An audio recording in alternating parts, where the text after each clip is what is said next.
Family, सभी का नमस्ते प्रणाम। मैं कामनी शुक्ला स्वागत करती हूँ आप सभी का अपने यूट्यूब चैनल पर। तो आज हम आप सभी के समक्ष में यहाँ बहुत ही प्यारा पति पत्नी का नोक झोंक मेला वाला गीत लेके आए हैं। तो कैसा लगी अपन राय कमेंट बॉक्स में जरूर बताओ।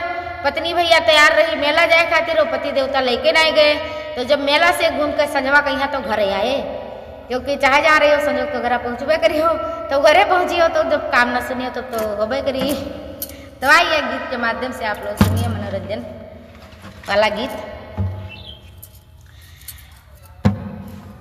हो रही थी मेला जाने को तैयार, हो रही थी मेला जाने को तैयार, बेदर्दी अपना चुप वही चला गए, बेदर्दी अपना चुप वही चला गए। हो रही थी मेला जाने को तैयार, बेदर्दी अपना चुप वही चला गए, बेदर्दी अपना चुप वही चला गए।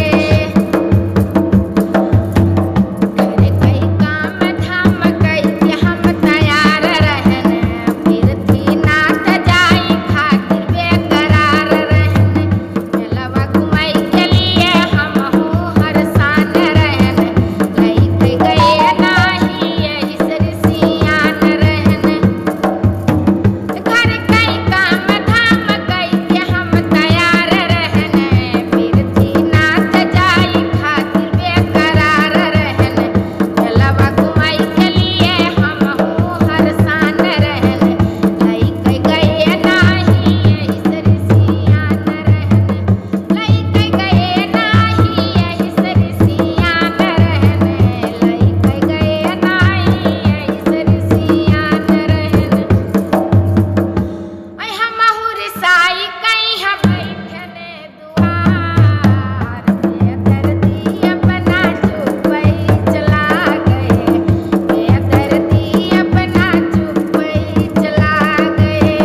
हमहु रिसाई कहीं बैठने दुआर, बेदर्दी अपना चुप वही चला गए, बेदर्दी अपना चुप वही चला गए। हो रही थी मेला जाने को तैयार, बेदर्दी अपना चुप वही चला गए, बेदर्दी अपना चुप वही चला गए। मेलवा घूम कहीं हाँ संझवा का लौटे हुए, लईके समोसा मिठाई आके रखे हुए, कहीं की खाई लियो बाबू तू का खाती लायन है, कहे ना लईके गयो हम हूरी सानन है। मेलवा घूम कहीं हाँ संझवा का लौटे हुए, लईके समोसा मिठाई आके रखे हुए, कहीं की खाई लियो बाबू तू हिन खाती लायन है, कहे ना लईके गयो हम हूरी सानन है, कहे ना लईके गयो हम हूरी सानन है, कहे ना लईके गयो हम हूरी सानन है। ओ हंस कई बोलनी के सैया हमार, बेदर्दी अपना चुप वही चला गए, बेदर्दी अपना चुप वही चला गए।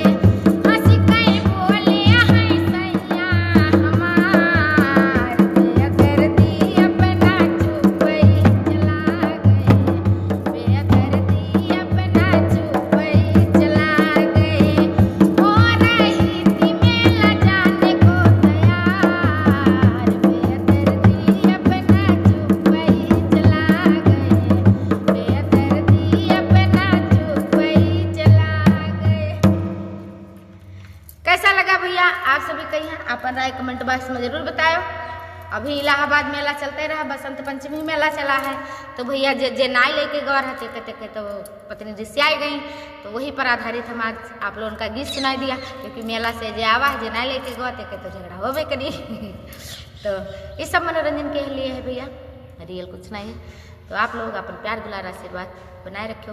मिलते हैं अगले गाने के साथ, तब तक के लिए धन्यवाद।